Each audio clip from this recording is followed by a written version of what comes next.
बिस्मिल्लाहिर्रहमानिर्रहीम। अल्लाह रब्बुल इज़्ज़त अपने पाक कलाम में इरशाद फरमाते हैं, फ़ज़्कुरूनी अज़्कुरकुम, तुम मेरा ज़िक्र करो मैं तुम्हारा ज़िक्र करूँगा। और अल्लाह रब्बुल इज़्ज़त ने ज़िक्र की बहुत ज़्यादा फजीलतें रखी हैं। नबी रहमत सल्लल्लाहु अलैहि वसल्लम के अगर फरमान पढ़े तो अहादीस में ज़िक्र की बहुत ज़्यादा फजीलतें आई हैं। अल्लाह रब्बुल इज़्ज़त भी इसका हुक्म देता है, हुजूर भी हुक्म देते हैं। जब बंदा अल्लाह का ज़िक्र करता है तो इसकी बरकत से उसका रंग बदल जाता है, उसका ढंग बदल जाता है, उसकी हालत बदल जाती है, उसकी कैफियत बदल जाती है, उसके मामलात ही और के और हो जाते हैं। ये बात हज़रत अबुल हसन खरकानी रहमतुल्लाह अलैह इस उम्मत के बहुत बड़े वली हैं, वो बयान कर रहे थे। पास से अबू अली सीना गुज़रा, बहुत बड़ा फ़िलासफ़र था।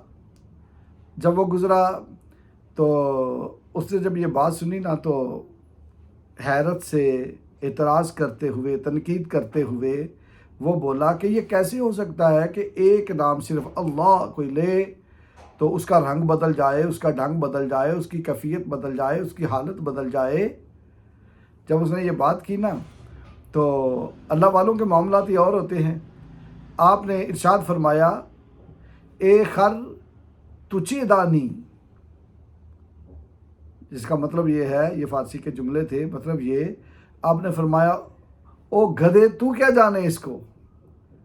जब आपने ये फरमाया ना, ए खर तुचे दानी, ओ गधे तू क्या जाने इसको, तो वो तो अपने ज़माने का बहुत बड़ा फ़िलासफ़र और अपने आप को बहुत बड़ा आलिम समझता था और लोग उसको मानते थे। जब उसने ये बात सुनी तो उसको गुस्सा चढ़ा, उसकी आंखें सुर्ख हो गई, चेहरा सुर्ख हो गया, कैफियत बदल गई, रंग बदल गया, ढंग बदल गया, सोच बदल गई।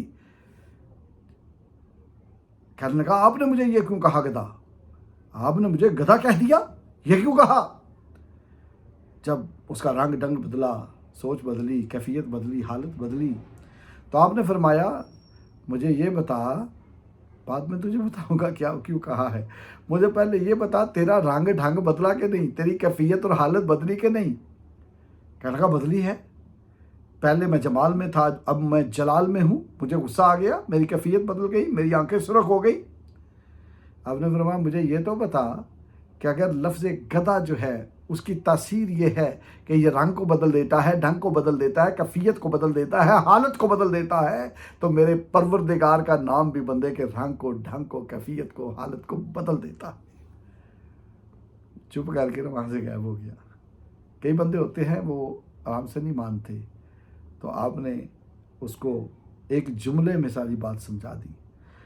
ये अल्लाह रब्बुल इज़्ज़त का ज़िक्र जो है ये बंदे के बातिन को पाक करता है, बंदे के दिल को साफ़ करता है, दिलों को जो जंग लगता है उस जंग को दूर करता है, दिल जो स्याह होते हैं स्याही को दूर करता है, जो दिल सख्त हो जाते हैं दिलों की सख्ती को दूर करता है।